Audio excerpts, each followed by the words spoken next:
penilaian yang terbaik.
Assalamualaikum warahmatullahi wabarakatuh.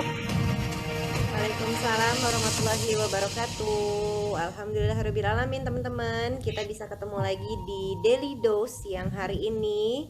Alhamdulillah lumayan ada 35 orang. Mungkin yang lain masih lagi cuci muka. Kenapa audionya keluar lagi ya? Oke. Ini suara udah. Ya. Iya, jadi di luar hujan kalau di sini sih. Warahmatullahi wabarakatuh. Kok delay ya? Delay ya? Assalamualaikum Benar-benar. warahmatullahi wabarakatuh. Alhamdulillahirrabbilalamin teman-teman. Kita bisa ketemu lagi di Daily Dose yang hari ini. Alhamdulillah lumayan ada 35 orang. Mungkin yang lain masih lagi cuci muka. Kenapa audionya keluar lagi ya? Sebentar. Mungkin baru bangun suara udah. Ya. Iya, jadi di luar hujan kalau di sini sih. Warahmatullahi wabarakatuh.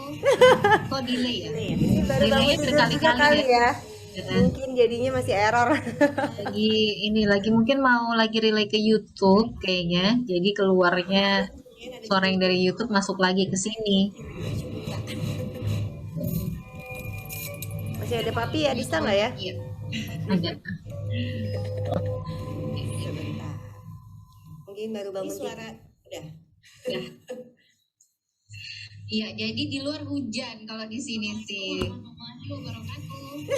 Kok delay ya? Ini baru Delaynya bangun tidur berkali-kali ya. Mungkin jadinya masih error. Lagi mungkin mau lagi relay ke YouTube kayaknya. Jadi keluarnya suara yang dari YouTube masuk lagi ke sini. Masih ada papi ya, Dista nggak ya? Iya. Ada. Mungkin baru bangun suara udah. Ya.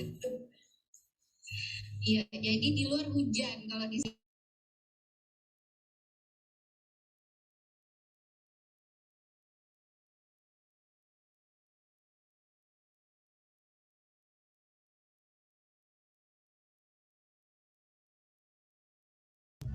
Coba sekarang gimana nih? Nggak keluar lagi kan? Oke. Ya, aman ya suaranya kayak sekarang ya. Coba, kayaknya sekarang aman nih.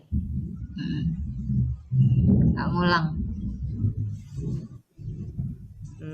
Sebentar ya. Coba sekarang gimana nih? Masih.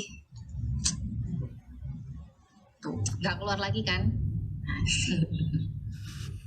Masih.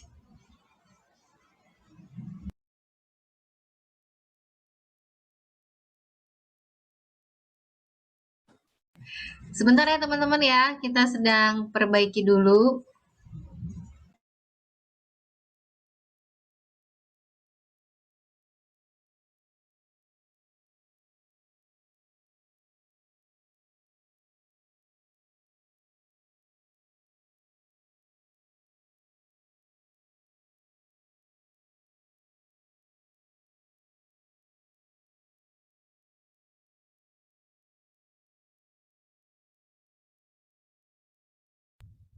Sebentar ya teman-teman ya, kita sedang perbaiki.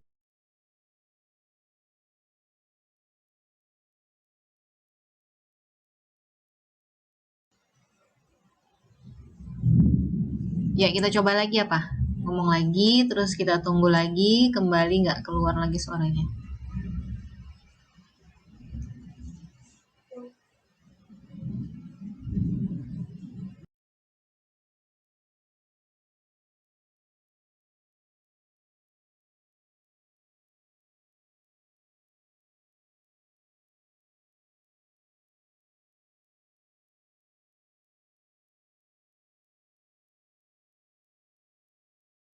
Oke, kayaknya udah aman ya.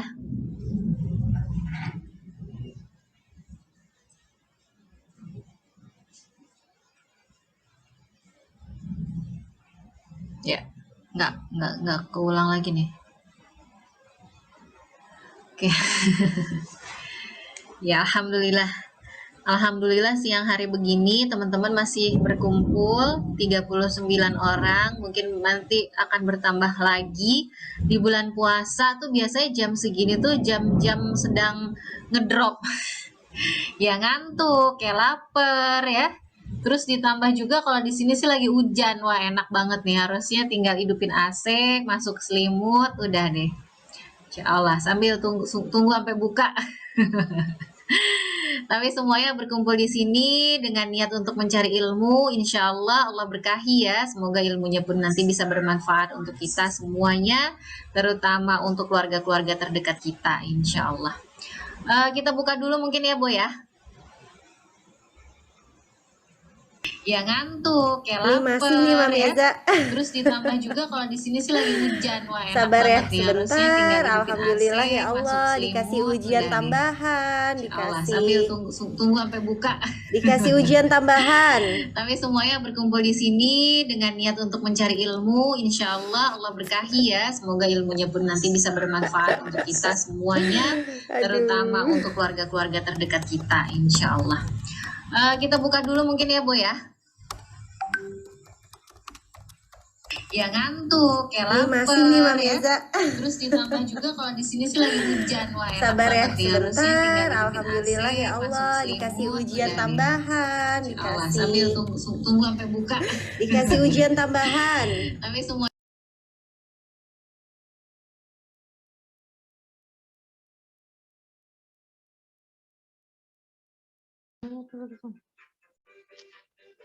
Ya, dia tuh di mana sih tuh? Wah, jatuh di mana sih, Dek?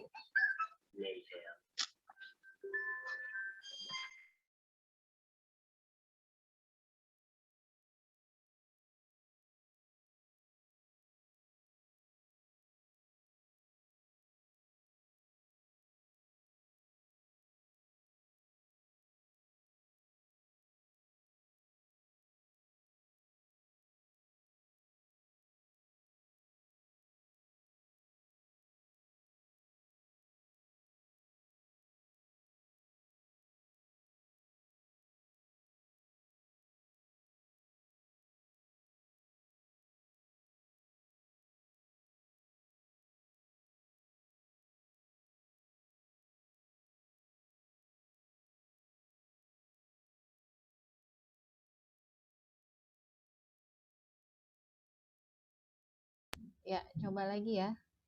Masuk nggak? Masuk, oke. Oke, Mam. Oke, bisa jadi mungkin entah apalah yang terjadi. Katanya sih belum pernah kejadian kayak begini. Terus YouTube juga udah mati. Kita coba aja ya. Ya, oke.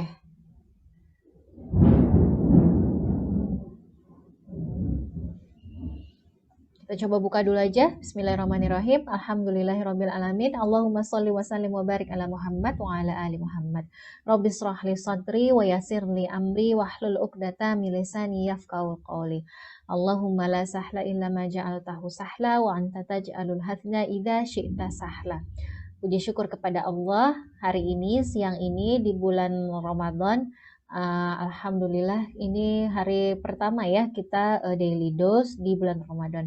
Insya Allah teman-teman semuanya masih diberikan kesehatan dan pastinya semangat untuk belajar karena nih jam-jam rawan, jam-jamnya sedang lelah, ngantuk, lapar pastinya. Tapi semoga Allah hitung semua jerih payah teman-teman dari niatnya sampai ikhtiarnya untuk duduk membuka Zoom dan kemudian menerima ilmu nanti insya Allah ganjar dengan pahala yang berlipat. Dan semoga ilmu yang didapat pun pastinya bisa bermanfaat untuk diri sendiri dan juga orang-orang terdekat kita. Insya Allah. Mohon maaf juga ya, dari tadi kita ada beberapa kendala teknis yang semoga sekarang udah enggak lagi. Semoga sudah aman insya Allah. Insya Allah. Iya. Oke, ini udah aman ya kayaknya ya. Masih banyak loh teman-teman atas kesabaran dan doanya serta pemberi semangatnya. Alhamdulillahirrabbilalamin. Kita tunggu Ustazah sebentar lagi nih. Tadi Ustazah sempat chat juga. Oke, sebentar lagi Ustazah gabung. Jadi hari ini insya Allah kita akan ngobrol seputar mitos dan fakta di bulan Ramadan. Biasanya kan suka ada ya, apa sih namanya, omongan-omongan gitu loh yang sering kita dengar ya. Misalnya kalau tidur siang tuh katanya berpahala. Bener gak sih tidur siang tuh berpahala gitu kan? Terus ada juga apalagi sih biasanya yang sering kali ini sebenarnya pertanyaan tapi kadang-kadang suka jadi lucu. Iya kalau ngupil kan batal. Iya betul. Ya kan itu lucu banget atau zaman SD. Terus ini kalau nyicip makanan tuh gimana? Boleh nggak dicicip sedikit aja katanya nggak apa-apa gitu atau gimana lah pokoknya banyak deh hal-hal yang apa namanya bikin bingung. Itu tuh ada loh tadi di story-nya Terang Jakarta dan ternyata pas aku baca lagi iya ya bener ya. Ini waktu kecil sering banget nih kayak gini nih dibilangin orang. Akhirnya tuh ada temen yang kerjaannya tidur mulu kalau puasa. Katanya kalau tidur puasa berpahala ya kayak gitu-gitu. Kayaknya Tadi kita penasaran dengan sekolah fikih bukan ya? Coba kita cek ya. Teman-teman mohon maaf ya di sini kalau seandainya ada yang bukan perempuan bisa menyaksikan. Ada sekolah fikih nih, ada sekolah fikih. Iya Ustazah apa bukan? Soalnya tadi Ustazah sih chat tapi jadi ini kajiannya khusus buat perempuan ya. Jadi mohon maaf ya kalau ada yang bukan perempuan tolong di leave aja dari Zoom-nya. Alhamdulillah ternyata rame juga jam segini ya Mami Eza lagi hujan-hujan enak banget. Iya benar. Oke nggak apa-apa nanti kita sambil tunggu sebentar lagi. Barusan sih Ustazah chat katanya udah mau masuk. Iya teman-teman.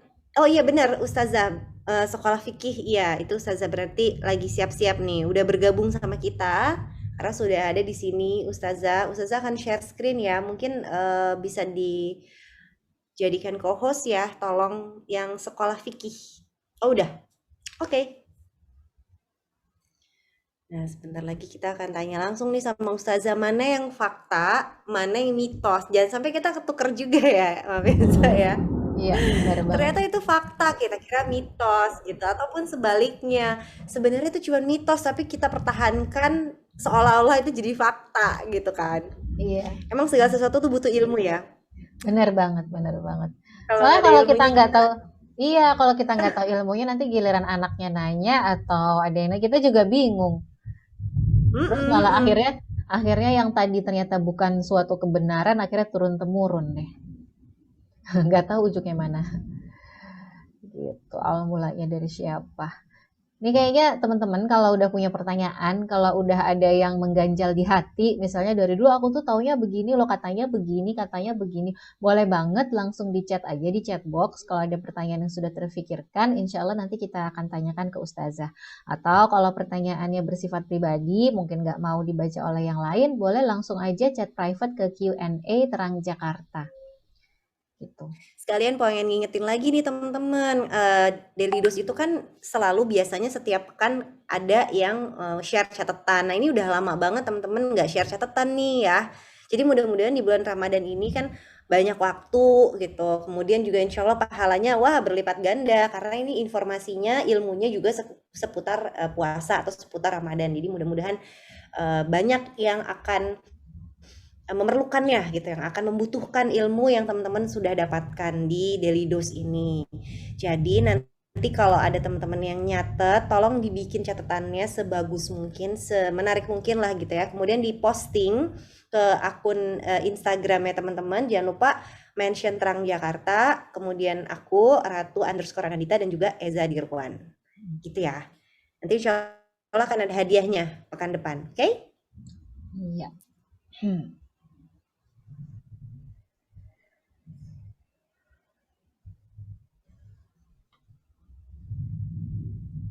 Saya udah masuk ya dari tadi. Ya Ustazah. Assalamualaikum Ya Ustazah. Ustazah. Ya, halo.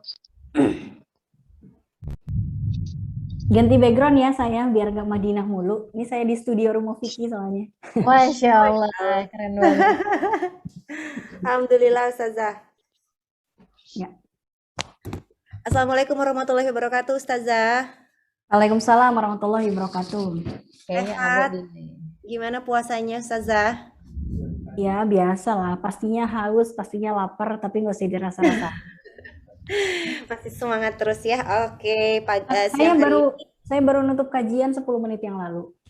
Oh iya, makanya nggak bisa minum dulu tapi Ustazah. Jadi tarik nafas dulu aja. Saya mau bilang, ayo deh istirahat dulu Ustazah, minum dulu. Nggak bisa. Nggak apa-apa, kita lanjut lagi ya. Alhamdulillahirrahmanirrahim teman-teman, Ustazah sudah hadir bersama dengan kita. Insya Allah hari ini kita akan bahas seputar mitos dan fakta di bulan Ramadan atau mitos dan fakta seputar puasa nih. Jadi bisa kita luruskan bersama tentunya dengan ilmu. Silahkan Ustazah. Ya. Bismillahirrahmanirrahim. Assalamualaikum warahmatullahi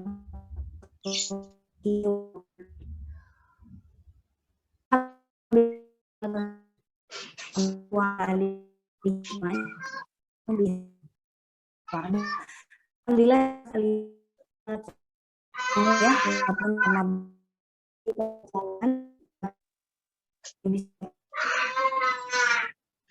Kenapa Paki?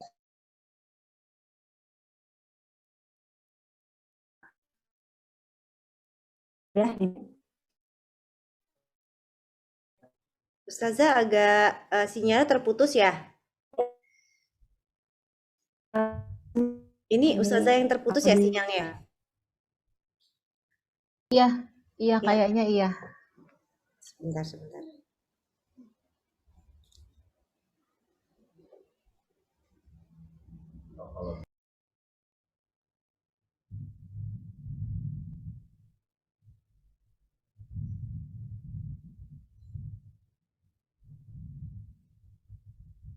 Kayaknya Ustazah terpental ya, sebentar ya teman-teman. Sabar, Masya Allah. Ini ada yang lagi di jalan. Hati-hati ya Mbak Galin ya namanya. Masya Allah, makasih loh udah disempetin untuk tetap nyimak Daily Dose yang hari ini. Aku cek dulu ke Ustazah ya.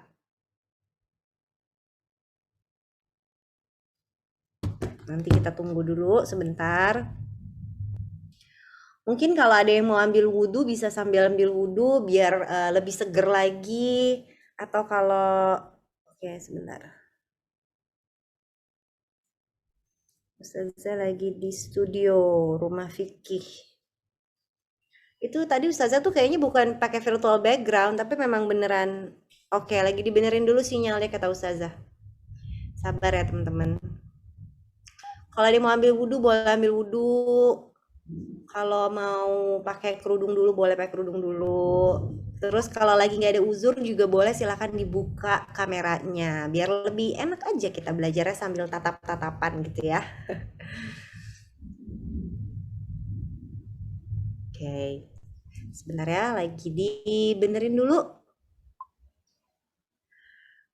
Oke, jadi teman-teman semua inget ya nanti semangat lagi untuk bikin rangkuman dari Daily Dose. Insya Allah akan ada hadiahnya nih untuk teman-teman yang nanti akan dihubungi oleh tim Daily Dose. Jadi jangan ragu-ragu hari ini, pokoknya fokus dapetin ilmu dari Ustazah, kemudian dibuatkan rangkumannya nanti. Yang paling menarik akan kita kasih hadiah insya Allah. Intinya nggak ada yang sia-sia ya, namanya ilmu insya Allah semuanya juga akan butuh. Nah, untuk teman-teman juga yang merasa hari ini ilmunya bermanfaat, jangan lupa dicatat nomor rekeningnya Terang Jakarta karena kajian hari ini menggunakan sistem pay as you wish. Jadi silahkan berikan infak terbaiknya teman-teman semua ke Bank Syariah Mandiri, PT Media Citra Muamalah, nomor rekeningnya 77755554481. Aku ulang lagi ya. Nomor rekeningnya Bank Syariah Mandiri atau sekarang BSI ya namanya ya. Bank Syariah Indonesia ya. Nomor rekeningnya 77755554481. Jangan lupa cantumkan angka 7 di nominal teman-teman pada saat transfer. Betul BSI. Oke, jangan lupa ditransfer ya. Itu niatnya sebagai sedekah juga, Masya Allah. Lagi bulan Ramadan nih, berlipat ganda pahalanya insya Allah. Ustazah sudah kembali lagi. Ustazah silahkan kita lanjutkan belajar kita. Wifi di studio lagi error, lagi dibetulin sama linya. Nah, ini saya nggak apa-apa ya, pakai HP lagi nih. Nggak apa-apa Ustazah. Ya, nah ini sekolah fikih udah enter the waiting room. Coba. Saya udah masuk kah? Oke, saya pakai sekolah fikih lagi aja ya. Oke, Ustazah, silakan. Pindah-pindah. Oke, alhamdulillah hari ini walaupun berpuasa, kajian mingguan kita tetap berjalan seperti biasa, tapi karena ibu-ibu pada sibuk nyiapin buka puasa kalau habis asar, kita majukan ya ke jam 2 siang. Lagi panas-panasnya buat yang berada di luar, tapi lagi adem-ademnya kalau kita pakai AC ya, tapi mudah-mudahan tidak mengurangi keikhlasan kita dalam menuntut ilmu. Baik, kita langsung saja ke materi kita. Saya share screen ya. Tentang ketentuan ibadah yang sering disalahpahami. Bagaimana kita dalam menyikapinya? Banyak sekali Q&A ya, pertanyaan-pertanyaan seputar Ramadan yang kita tidak bisa membedakan mitosnya, mana yang fakta dan mana yang mitos. Sudah bisa share screen? Sudah keluar? Enggak itu. Udah keluar share screen saya? Iya, tapi tulisannya belum. Tulisannya belum ada. Baru ada ininya Baru ada aja. item-itemnya doang? Iya. Baru ada frame-nya aja, Ustazah. Oke, sambil menunggu teknisi membetulkan ya. Nggak apa-apa, saya jelasin aja. Ya. Jadi yang pertama yang sering Udah, Ustazah kelihatan. Udah ya? Oh, udah. Udah nongol ya? Oke, baik. Ya, alhamdulillah. Ya, ketentuan ibadah yang sering disalahpahami yang pertama tentang tidurnya orang puasa. Tidurnya orang puasa ini dianggap sebagai jenis ibadah tertentu di dalam bulan Ramadan. Padahal Nabi itu kalau tidur itu cuma di siang hari ya beberapa menit saja. Ini disebut dengan qailulah. Agar beliau itu bisa melaksanakan qiyamul lail tanpa disertai dengan ngantuk.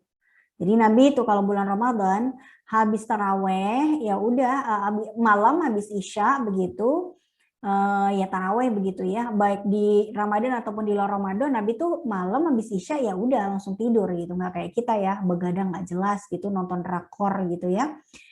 Nah jadi tidak terlalu banyak aktivitas setelah isya, kemudian tidur, nanti tengah malam qiyamul lail, dan besoknya sebelum zuhur itu melakukan qailulah atau tidur siang yang sebentar.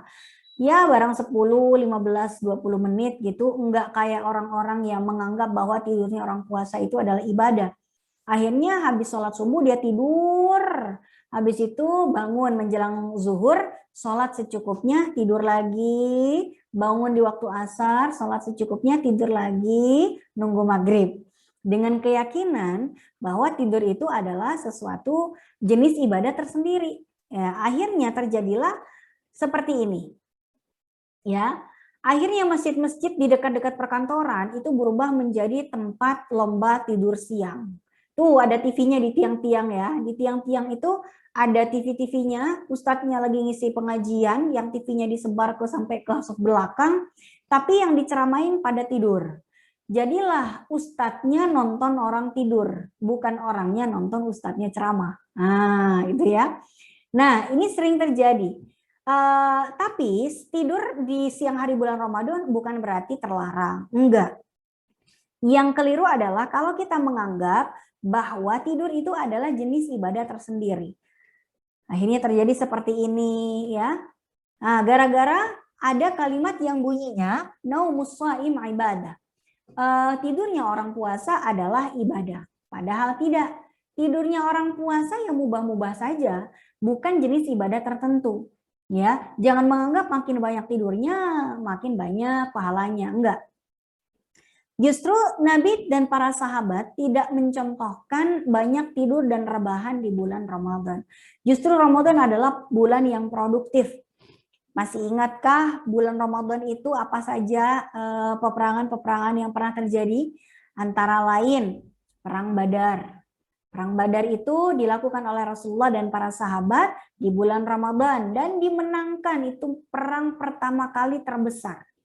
Perang terbesar pertama kali yang dimenangkan oleh orang Islam di bulan Ramadan pula. Bayangkan kalau Nabi dan para sahabat maunya rebahan aja di tenda ya, nggak jadi perang, ya nggak jadi menang. Begitu juga Fathu Makkah, penaklukan kota Makkah. Ya, yang dilakukan oleh Rasulullah, ya Rasulullah dan para mujahidin berangkat dari Madinah ke Mekah. Itu di bulan Ramadan. Bahkan di Indonesia sendiri, kemerdekaan kita, ya kemerdekaan orang Indonesia tahun 45, 17 Agustus, itu terjadi juga di bulan Ramadan. Artinya apa? Kalau Bapak Proklamator kita itu meyakini tidurnya orang puasa ibadah, terus molor mulu panitia persiapan kemerdekaan itu, kalau ngebangunin Bung Karno, Pak Karno, Bung Hatta, buruan dong baca teks proklamasinya. Oh maaf ya, ntar aja deh habis terawih lagi tanggung nih, banyak rebahan, makin banyak rebahan, banyak pahalanya gitu. Ini keliru. Ya, jadi tidak bahwa tidur orang puasa silahkan, tapi meyakini bahwa tidur adalah jenis ibadah tersendiri, ini adalah sesuatu yang tidak tepat. Kemudian yang kedua, azan subuh terdengar masih bolehkah makan dan minum? Ini juga sering disalahpahami. Ya, kenapa? Karena sudah jelas di dalam Al-Quran, di Al-Baqarah ayat 187 disebutkan bahwa Bismillahirrahmanirrahim wa kulu washrabu hatta yatabayyana lakumul khaytul abyadu minal khaytil aswadi minal fajr tsumma atimus siyama ilal lail. Jadi Allah berfirman, makanlah, minumlah sampai kapan? Sampai jelas perbedaan antara benang putih dan benang hitam, yaitu fajar. Artinya fajar itu apa? Dalam beberapa tafsir, diantaranya di Fathul Bari disebutkan, maksudnya itu kalau udah masuk fajar sodik, udah masuk waktu subuh, udah nggak boleh lagi makan dan minum. Itulah batasannya. Ya, batasannya itu jangan dilanggar. Tapi bagaimana dengan dua hadis ini? Ya, dengan dua hadis ini nih. Ya. Idza sami'a ahadukum nidaa wal ina'u 'ala yadihi fala yad'u hatta yaqdi hajatahu minhu. Kalau di antara kalian mendengar azan sedangkan ia masih memegang piring, maka jangan meletakkan sampai menyelesaikan hajatnya. Kemudian hadis yang kedua, Umar lagi minum terus terdengar azan, lalu dia nanya masih boleh minum nggak? Kata Nabi masih boleh. Bagaimana penjelasan hadis ini kok bertentangan dengan surat Al-Baqarah 187 tadi? Tenang, hadis yang berkaitan dengan makan dan minum ini tidak cuma satu, jawabannya ada di hadis yang kedua. Anna Bilalan kana yu'adzinu bilailin. Bilal bin Rabah itu tidur di waktu malam. Tidur di waktu malam, azan di waktu malam, ya. Kemudian Nabi berkata, "Kulu washrabu," masih boleh makan dan minum ketika Bilalnya yang azan. Hatta yu'adzina ibnu ummi maktum fa innahu la yu'adzinu hatta yatlu'al fajar.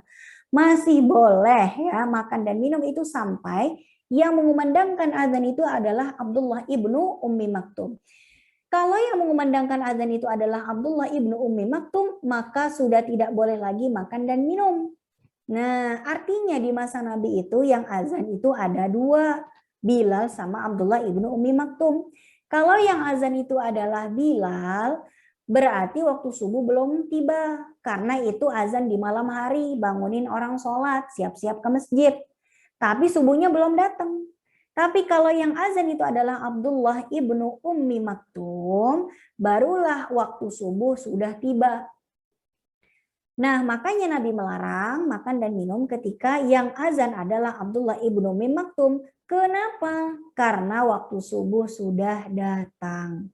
Makanya para ulama sepakat bahwa jika sudah masuk waktu subuh, udah nggak boleh makan, udah nggak boleh minum.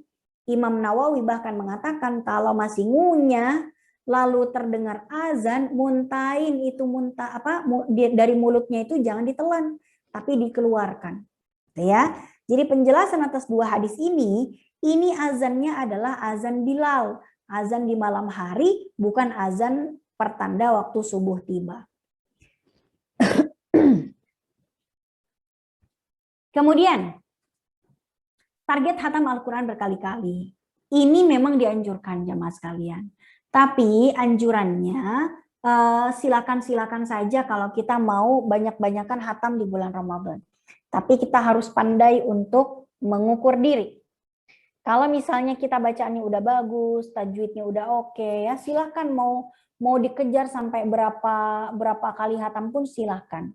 Tapi kalau ternyata bacaan Quran kita belum terlalu bagus, ya panjang pendeknya belum bagus, makharijul hurufnya belum bagus, yang dikejar itu bukan hatamnya berapa kali, tapi seberapa sering kita membaca Al-Quran dengan bacaan yang baik. Warattilil Qur'ana tartila. Bacalah Al-Quran dengan tartil, ya, dengan sesuai makharijul hurufnya, dengan sesuai tajwidnya. Jangan sampai malaikat itu menjadi galau ya. Kita bacanya seminggu bisa hatam 2 kali. Tapi yang pendek nggak dipendekin, yang panjang nggak dipanjangin. Ha sama ha nggak beda, lo, zai, lo. Ya, antara ha, kho, nah itu semuanya nggak dibedain. Akhirnya malaikatnya bingung. Mau dicatat sebagai pahala, ini bacaannya salah semua. Nggak dicatat sebagai pahala, ini bacaannya bisa sampai 2 kali seminggu. Nah, ini artinya malaikat nanti bisa-bisa tidak mencatat sebagai pahala. Bagaimana kalau ternyata malaikat itu mencatat sebagai dosa karena kita sudah meremehkan ilmu tajwid dalam bertilawah. Jadi teman-teman, buat yang bacaannya belum terlalu bagus, targetnya adalah memaksimalkan bacaan Al-Quran dengan bacaan yang terbaik. Soal nanti dapat berapa kali hatam itu adalah sesuatu yang bonus begitu buat kita. Nah, yang keempat. Bulan puasa ini apa benar menjadi bulan kuliner? Pasalnya, di bulan Ramadan ini banyak sekali makanan-makanan yang muncul. Padahal di luar bulan Ramadan tidak muncul. Di pasar dekat rumah saya, cincau, kolang-kaling, labu, parang, belewah itu nggak nongol. Tapi kalau bulan Ramadan jadi rame, gitu ya. Jadi kayak ada kuliner khas tertentu gitu di bulan Ramadan dan bahkan jajanan melimpah ruah di jam sore. Jadi stand-stand tersendiri di bulan Ramadan. Di luar Ramadan nggak ada stand-stand seperti ini, tapi di Ramadan malah banyak. Ya ini adalah rezeki tersendiri bagi orang-orang penjajah kue. Tapi ironisnya bulan Ramadan itu kan bulan puasa. Menahan diri dari makan dan minum. Kok jadi bulan kuliner? Kok jadi anggaran belanja jadi membengkak? Bukannya puasa itu dari 3 kali makan menjadi 2 kali. Oh ternyata makannya tetap 3 kali di bulan Ramadan. Sarapannya maju ke sahur, makan siangnya mundur ke buka puasa, makan malamnya mundur ke habis taraweh. 3 kali juga, tuh ya. Belum lagi buka puasanya begitu lapar apa aja gitu dibeli. Begitu udah dibeli semua akhirnya mubazir.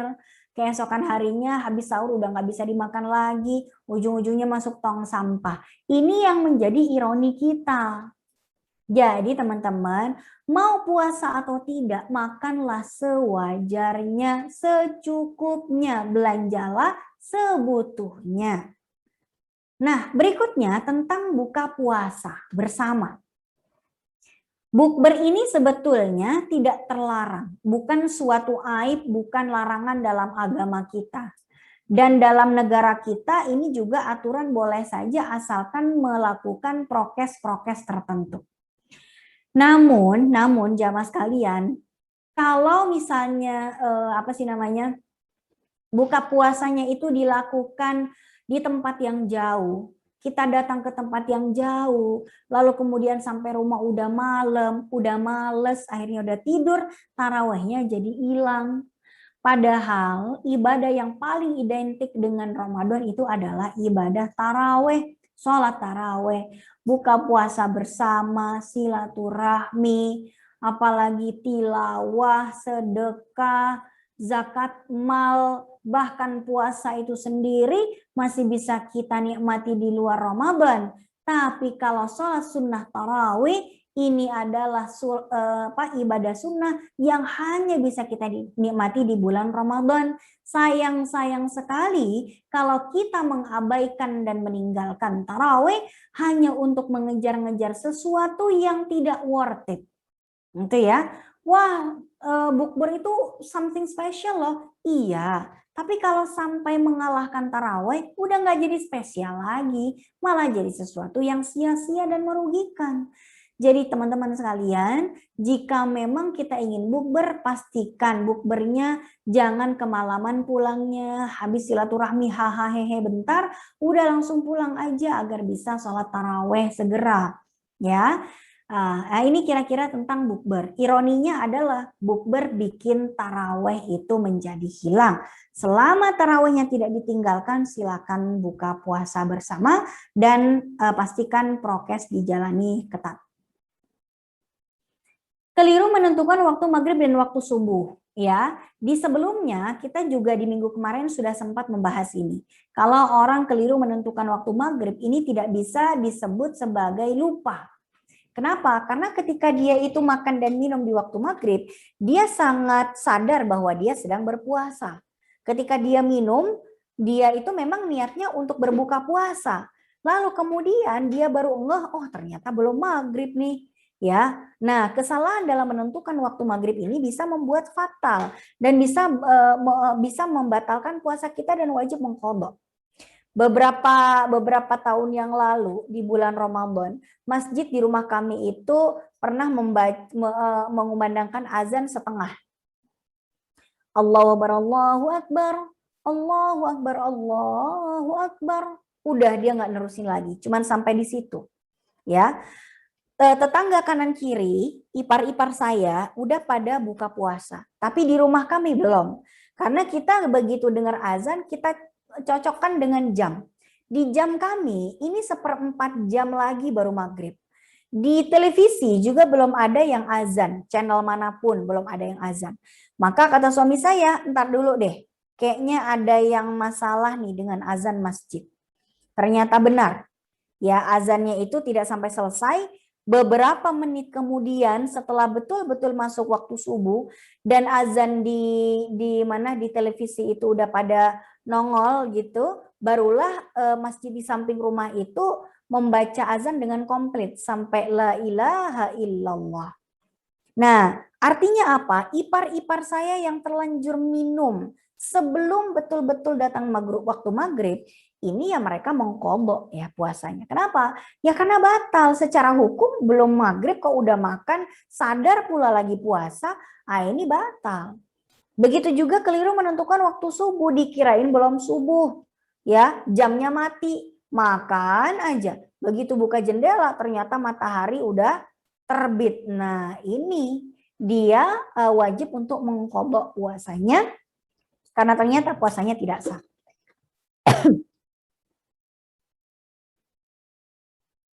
Nah, nangis, marah, bohong. Ini pembatal puasa atau tidak? Dalam matan Abi Syuja disebutkan, yang membatalkan puasa itu kan ada 10. Sesuatu yang masuk ke dalam tubuh kita melewati rongga atau jauf. kemudian mengobati sesuatu ke lewat dan memasukkan obatnya itu lewat lubang kemaluan. Ini juga batal. Kemudian muntah dengan sengaja, berhubungan badan, keluar air mani, haid, nifas, gila, pingsan seharian, murtad. Inilah yang ngebatalin. Tapi kalau misalnya marah, kemudian nangis, apakah gara-gara habis nangis kita langsung boleh makan gitu? Ya tadi saya nangis, makan batal sih gitu ya. Jawabannya tidak. Kenapa tidak? Ya karena puasa kita pada dasarnya secara hukum sah. Cuman yang harus kita bedakan antara puasa sah dan puasa yang makbul. Puasa sah itu kalau secara hukum kita tidak melanggar semua yang membatalkan. Pokoknya yang penting sah. Yang penting tidak melakukan yang membatalkan itu namanya sah. Tapi ada yang namanya puasa itu makbul, diterima di sisi Allah Subhanahu wa taala dengan limpahan pahala, keberkahan dan keutamaan yang luar biasa. Ya. Jadi kalau misalnya ada orang yang marah dan lain sebagainya, ya ini yang disebutkan oleh Nabi. Yang paling bawah nih hadisnya, betapa banyak orang yang berpuasa dia tidak mendapatkan dari puasanya tersebut kecuali rasa lapar dan dahaga. Artinya apa? Kalau ada orang yang berpuasa, dia tetap berghibah, dia tetap mempermalukan orang lain, tetap memaki, lisannya buruk sekali, kotor, jorok, apa segala macam. Memfitnah, menghibah nggak karu-karuan. Ini bisa saja pahalanya yang berkurang. Ya, dia hanya mendapatkan lapar dan dahaga, tapi puasanya tetap sah. Artinya tidak perlu dia makan gitu gara-gara habis marah dan habis nangis. Tapi dia rugi.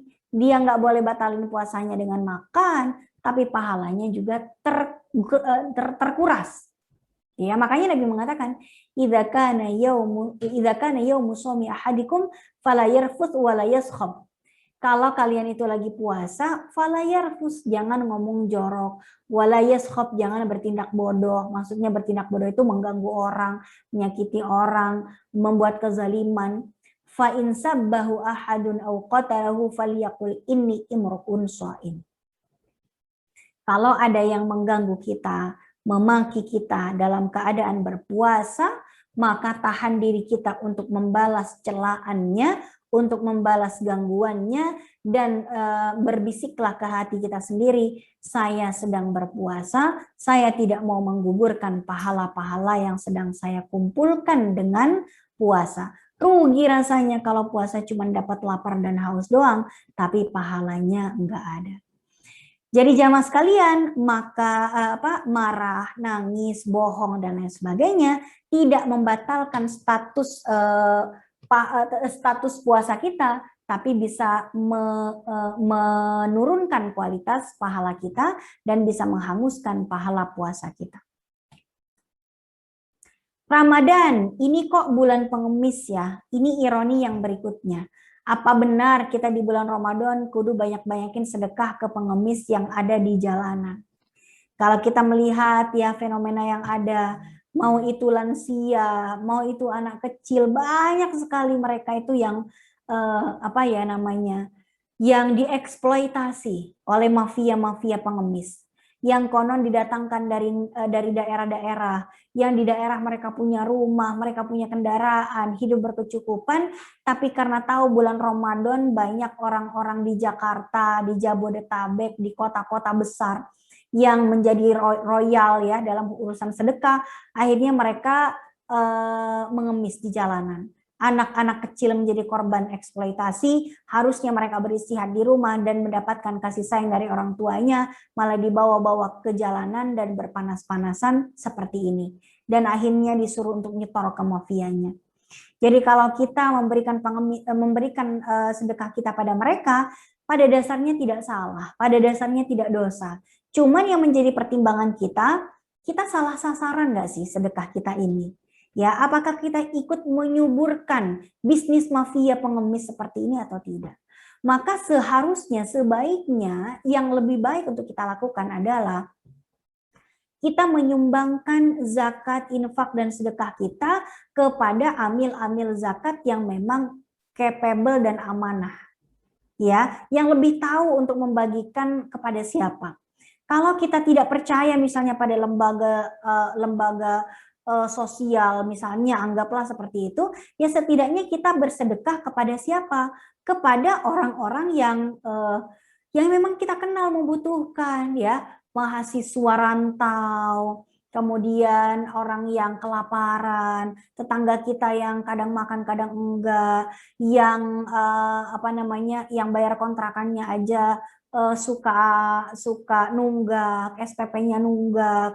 Yang seperti ini yang harusnya kita bantu. Bukan pengemis yang memang belum tentu, yang ternyata belum tentu miskin.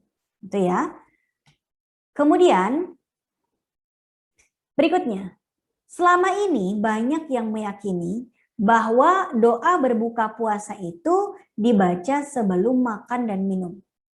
Padahal kalau kita melihat dari bacaan-bacaan doanya, ternyata harusnya dibacanya setelah minum, setelah dibatalin puasanya.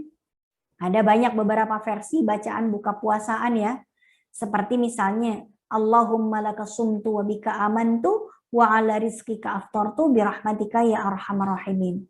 Tapi bukankah itu hadisnya hadis dhaif? Kan suka begitu ya. Masa gara-gara berdoa pakai hadis dhaif terus masuk neraka? Padahal bacaannya indah sekali. Allahumma lakasumtu, ya Allah, karena engkaulah aku berpuasa. Wa bika amantu, kepada engkau aku beriman ya Allah. Wa ala rizqika aftartu, dengan rizkimu aku telah berbuka puasa. Telah ya, telah berbuka puasa. Dalam lafaz ini aftartunya pakai fi'il madhi. Fi'il madhi itu artinya pakai bentuk lampau, saya sudah berbuka puasa. Birahmatika ya arhamar rahimin, dengan rahmatmu ya Allah, engkau zat yang maha pengasih dan maha penyayang. Jadi hadis ini memang ada masalah dalam periwayatannya, sehingga ada yang mengatakan hadis ini adalah hadis dhaif. Tapi bukan berarti gara-gara baca hadis dhaif kita jadi masuk neraka. Iya, lebay juga. Jangankan pakai hadis dhaif kita berdoa.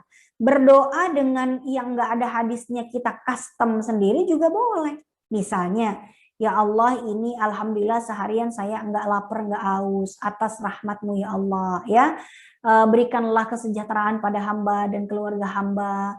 Kami berbuka puasa dengan rezekimu yang baik pada hari ini ya Allah. Izinkan kami bersyukur. Nah ini kan nggak ada hadisnya, kita custom sendiri doanya. Boleh nggak doa begitu? Ya boleh. Kenapa urusan berdoa nggak boleh pakai hadis dhaif? Ya, oke lah misalnya kita nggak mau pakai hadis dhaif, pakai hadis yang tidak bermasalah dalam periwayatannya. Misalnya, zahabal dhama'u wa batallatil 'uruqu wa thabatal ajru insyaallah. Kalau memang mau pakai hadis yang nggak dhaif, yang ini nih hadis yang sahih silahkan. Tapi kalau kita melihat dari artinya, zahabal dhama'u, ya. Zahabal dhama'u, telah hilanglah dahaga. Wa batallatil 'uruqu, dan telah basahlah tenggorokan. Wa thabatal ajru insyaallah, dan kita udah dapat pahala puasanya insyaallah. Nah di sini ada kata-kata telah basahlah tenggorokan. Artinya doa ini dibaca sebelum atau sesudah? Jawabannya sesudah minum, sesudah batalin. Nabi batalinnya pakai apa? Nabi batalinnya pakai apa? Kalau Nabi punya rutab, korma muda, yaitu ya. Kemudian fa'ilam takun rutobat, kalau tidak ada rutab maka dengan tamer, maka dengan kurma. Fa'ilam takun, kalau tidak ada kormanya, hasawatin min ma'in, maka Nabi itu langsung saja minum airnya. Ya, setelah minum air barulah kemudian berdoa buka puasa. Ya, jadi baca bismillah, makan kurma, minum air, mau makan kolak boleh, makan bala-bala boleh, makan gorengan dulu boleh. Habis itu baru kita berdoa Allahumma lakasumtu, atau berdoa zahabal dhama'u, atau mau digabungkan itu doanya boleh. Allahumma lakasumtu bika amantu ala rizqika aftartu birahmatika ya arhamar rahimin, zahabal dhama'u wa batallatil 'uruq wa thabatal ajru insyaallah. Itu ya. Banyak-banyakin berdoa habis buka puasa. Karena doa buka puasa, doa setelah berbuka puasa itu adalah doa yang dikabulkan dan tidak tertolak. Jadi mau di custom boleh. Habis baca tadi doa yang tadi ya, kita tambahin lagi doa sendiri, misalnya kita custom sendiri. Ya Allah, mudah-mudahan tahun ini saya dapat jodoh misalnya. Ya Allah, mudah-mudahan tahun ini saya dapat rezeki misalnya, atau dapat gaji naik misalnya, dan lain sebagainya. Silakan saja. Ya, karena mengcustom doa itu adalah bagian dari usaha kita untuk mendapatkan keberkahan di dalam bulan Ramadan, apalagi dibacanya pas lagi timingnya pas lagi makbulnya. Ini juga tentang berbuka puasa. Ada yang mengatakan bahwa berbuka puasa dengan yang manis adalah hadis Nabi. Padahal tidak. Kalau yang hadis Nabi itu adalah berbuka dengan kurma. Apakah manisnya kurma bisa dikiaskan dengan manisnya kolak dan sirup marjan? Nah, ini nih. Mau bilang itu sirup marjan itu manis, silahkan. Tapi menyamakan dengan manisnya kurma tentu berbeda. Ya, karena apa? Karena kita ini ingin mencontoh cara buka puasanya Nabi, pengen nyunahnya adalah kurma. Ya, tapi kalau misalnya nggak punya kurma atau nggak doyan kurma, boleh nggak sih kalau kita buka puasanya langsung pakai kolak? Silakan. Mau kolak pisang boleh, kolak ubi silakan, nggak ada masalah. Tapi nggak usah bilang ini sunnah Nabi gitu, enggak. Mana ada Nabi makan kolak ya? Ya urusan selera kita deh. Tapi urusan sunnah Nabi ya memang berbuka puasa dengan kurma. Kadang-kala dipelesetin ya. Ini rayuannya para suami yang baru nikah. Para suami yang baru nikah bilang sama istrinya, sini dong temenin buka puasa, aku ingin berbuka dengan yang manis, kamu kan manis, gitu ya. Nah, ini rayuannya suami-suami yang gombal di bulan puasa, umur pernikahannya mungkin masih 5-6 tahun kali ya. Kalau umur pernikahannya udah belasan bahkan puluhan tahun, udah nggak ada gombal-gombalan dengan kata-kata ya. Laki-laki gombal menurut istri yang sudah menikah puluhan tahun, gombal itu adalah ya ketika suami tiba-tiba WhatsApp istri, sayang sudah aku transfer ya. Itu baru gombal yang indah menurut para istri yang udah nikah puluhan tahun. Ini juga bulan Ramadan dikiranya adalah bulan khusus untuk zakat mal. Ini keliru, kurang tepat. Karena bulan Ramadan itu memang bulan zakat sih, tapi zakat fitrah. Ya, zakatul fitri kalau dalam bahasa Arabnya, ya. Jadi bulan Ramadan itu zakat fitrah, dibayarnya di bulan Ramadan, kemudian sampai maksimal itu sebelum sholat Id. Tapi untuk zakat mal, zakat perniagaan, zakat emas, zakat uang, zakat-zakat yang lain, itu tidak harus bulan Ramadan. Tapi begitu udah waktunya bayar zakat, ya udah bayar. Misalnya, zakat uang kita udah jatuh tempo nih bulan kemarin tanggal 1 Syakban. Ya harusnya kita bayarnya 1 Syakban kemarin. Apakah boleh kita menunggu sampai bulan Ramadan aja? Ya boleh-boleh saja. Cuman kalau bisa udah disisihkan zakatnya, ini untuk zakat.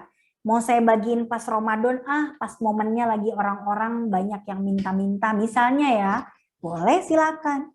Tapi resikonya kalau tanggal 1 Syakban kita udah harus bayar zakat, belum sampai Ramadan terus meninggal dunia, ada hutang zakat yang belum kita bayarkan.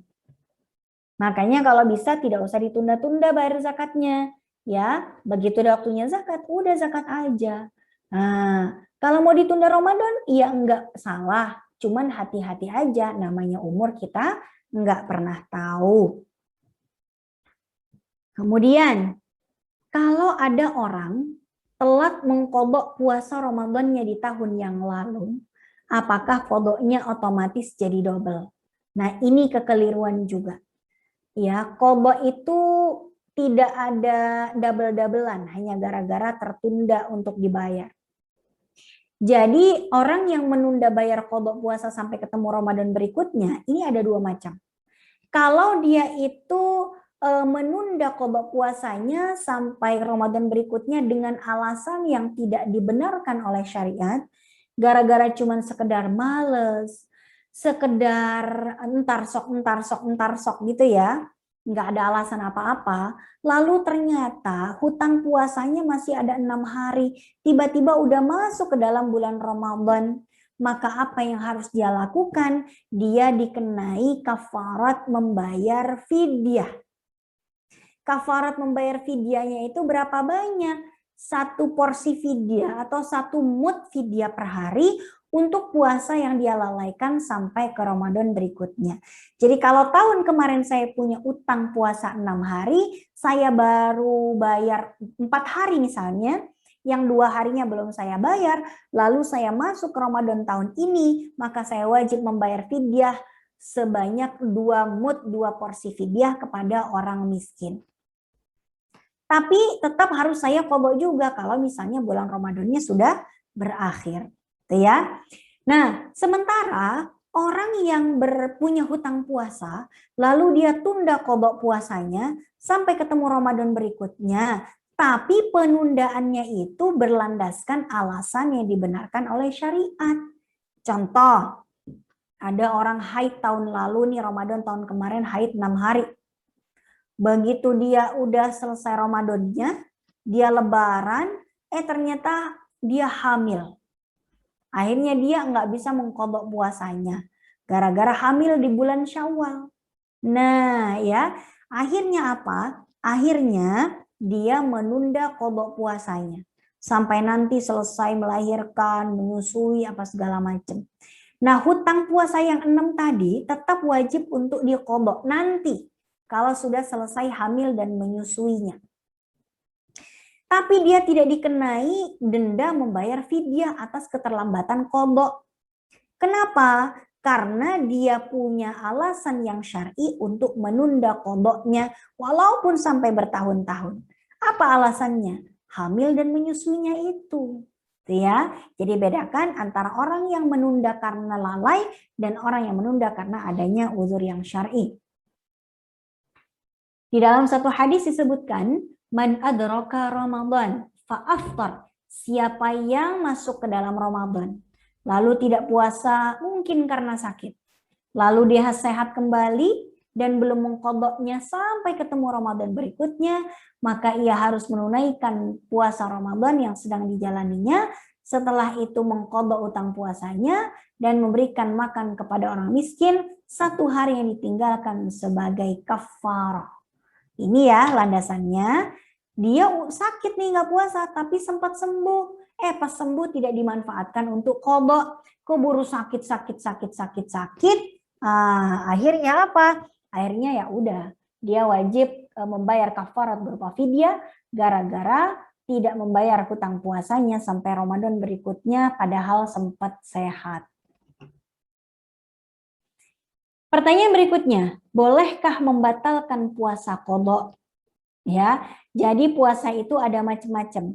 Ada puasa sunnah, ada puasa wajib karena qadha di luar bulan Ramadan. Mayoritas ulama mengatakan bahwa puasa qadha itu tidak boleh untuk dibatalkan tanpa alasan yang syar'i. Kalau dia sakit, dia musafir, hamil menyusui, haid, nifas dan lain sebagainya, oke dia batalin. Tapi kalau misalnya dia nggak punya alasan yang syar'i untuk membatalin, nggak boleh batalin puasa qadha. Tapi bukankah ada yang membolehkan? Oh iya memang, ada sebagian ulama yang membolehkan qadha puasa untuk dibatalkan atas dasar masih ada waktu besok dan besoknya lagi, dan qadha puasa itu adalah kewajiban yang sifatnya lama, boleh ditunda sampai sebelum Ramadan berikutnya. Tapi kalau kita bicara pendapat mayoritas ulama fikih, ya hampir semuanya jumhur ulama mengharamkan batalin puasa qadha karena hukumnya adalah wajib. Tapi kalau yang dibatalkan adalah puasa sunnah seperti puasa sunnah Senin Kemis dibatalin, silahkan saja. Misalnya ada kondangan ya, atau ada tamu lalu kita ingin ikut nemenin dia makan, nah ini silahkan kalau itu puasa sunnah. Tapi kalau puasa qadha jangan dibatalkan sebisa mungkin. Siapa yang memulai puasa wajib seperti qadha Ramadan, puasa nazar hari tertentu, atau nazar mutlak, puasa kafarah tidak boleh membatalkannya. Karena statusnya wajib ain atau fardu ain. Sementara yang bukan wajib ain, puasa sunnah maksudnya, ini boleh untuk dibatalkan. Apakah suntik membatalkan puasa? Nah, ini akan banyak di bulan Ramadan ini yang akan disuntik vaksin COVID-19. Baik itu vaksin tahap 1 ataupun vaksin tahap 2. Nah, di sini kita akan bertanya nih, disuntik itu batalin atau tidak ya? Ternyata para ulama mengatakan tidak batal. Karena suntik vaksin itu dia tidak memasukkan sesuatu lewat manfadun maftuhun, lewat saluran yang terbuka. Saluran terbuka yang tidak boleh kemasukan yang sampai rongga dalam itu adalah hidung, memasukkan sesuatu lewat lubang hidung yang sampai kepada pangkal hidung atau khayshum, kemudian memasukkan sesuatu ke dalam mulut sampai tembus tenggorokan atau al-hulqum, kemudian telinga, memasukkan sesuatu ke dalam telinga sampai ke dalamnya, ini juga membatalkan puasa atau memasukkan sesuatu dalam kemaluan. Maka wanita hamil yang melakukan transvaginal itu bisa batal puasanya. Begitu juga orang berpuasa yang melakukan tes swab antigen dan PCR, di mana cotton budnya masuk ke dalam hidung sampai pangkal hidung, atau memasukkan cotton bud ke mulut sampai tenggorokan, ini masuk kategori yang membatalkan puasa. Berbeda dengan suntik vaksin yang disuntiknya di kulit ya, yang masuk ke dalam otot, bukan melalui saluran yang terbuka, dan obat vaksinnya tersebut tidak masuk ke dalam rongga tubuh. Ya, jadi Darul Ifta Al-Masriyah, lembaga fatwa Mesir, kemudian Darul Ifta Al-Urduniyah, lembaga fatwa Jordania, itu semuanya mengatakan bahwa suntik COVID-19 tidak membatalkan puasa. Baik, sudah jam 3 sepertinya, kita sampai di sini dulu materinya. Kalau nanti ada pertanyaan tentang seputar mitos yang lainnya, silahkan ditanyakan. Saya kembalikan waktunya ke MC. Alhamdulillahirrabbilalamin, teman-teman semua tadi sudah kita dengarkan sama-sama ya mitos dan fakta seputar puasa atau seputar bulan Ramadan. Jadi banyak banget yang emang kita anggap selama ini itu adalah fakta, ternyata itu cuma mitos gitu ya. Yang paling saya sering dengar itu adalah yang pertama-tama tadi Ustazah jelasin nih seputar tidur siang. Apalagi waktu zaman sekolah Ustazah. Wah itu sih tidur terus awal-awal SMP gitu kan, kayaknya pulang sekolah capek, udah tidur siang ibadah. Ternyata bukan ya teman-teman, tidur siang itu bukan ibadah tersendiri. Jadi sayang juga kalau puasa kita hanya diisi dengan tidur gitu kan. Alhamdulillah udah tahu ilmunya. Sama ini makan ya, makan pada saat azan itu juga ternyata memang tanda stop makannya itu memang benar azan subuh, bukan imsak gitu ya. Tapi kalau kita berhenti di waktu imsak itu juga lebih aman gitu ya Ustazah ya. Iya benar. Daripada kebablasan ya, ibaratnya kita tuh lampu kuningnya, daripada masih ngunyah, apalagi pas makan sahurnya terlalu mepet zuhur ya, subuh, terlalu mepet subuh. Kemudian makannya rawon yang sambelnya, wah sambal geledek lah pokoknya gitu kan. Begitu imsak masih makan aja, begitu azan subuh, belum minum gimana dong ini? Nah ya udahlah, rasakanlah kepedasannya sampai maghrib kan gitu. Udah diingetin imsak masih aja ngunyah yang pedes-pedes ya. Iya. Jadi ya emang betul sih gitu bahwa imsak itu bukan waktu berhenti, tapi kalau bisa kita udah selesai makannya sebelum subuh itu lebih aman gitu ya Ustazah gitu ya. Oke. Langsung aja kita ke pertanyaan ya Ustazah. Ini ada pertanyaan yang sebenarnya sudah pernah dibahas di pekan lalu. Tapi nggak apa, mungkin dijelasin lagi aja karena alhamdulillah hari ini banyak juga yang ikutan Daily Dose. Aku pikir tadi ini cuma 30 orang. Ternyata tetap 100 juga loh. Masya Allah. Iya, ngabuburit. Iya. Oke. Ya, ada yang tanya nih Ustazah, kalau kita setelah sholat tarawih kemudian witir, nah ini nanti pada saat tahajud perlu witir lagi atau enggak. Nah ini ada juga, aku malah baru dengar, emang bisa ya Ustazah kalau misalnya 3 rakaat setelah witir, kemudian 2 rakaat setelah tahajud, itu kan jadi 5. Jadi 5 rakaat itu kan tetap ganjil. Jadi gimana? Gini, tata cara pelaksanaan witir, itu witir kan boleh 2 ditutup dengan 1. Tapi bisa juga langsung 3 rakaat, langsung 5 rakaat, 7 rakaat, 11. Boleh, asalkan nggak lupa dengan jumlahnya, ya kan? Tapi kalau misalnya sampai lupa dengan jumlahnya, ini yang jadi masalah. Nah, kenapa jadi masalah? Ya, waduh, ini saya udah 5 apa 6 apa berapa ya gitu ya, ribet. Makanya kan dibolehkan 2, 2, ntar kalau udah mau selesai tutup aja jadi 1. Makanya niatnya pas di 2 rakaat itu, usolli sunnatan minal witri. Saya sholat sunnah yang menjadi bagian tubuh witir. Ya, baru jadi bagiannya, belum akhirnya.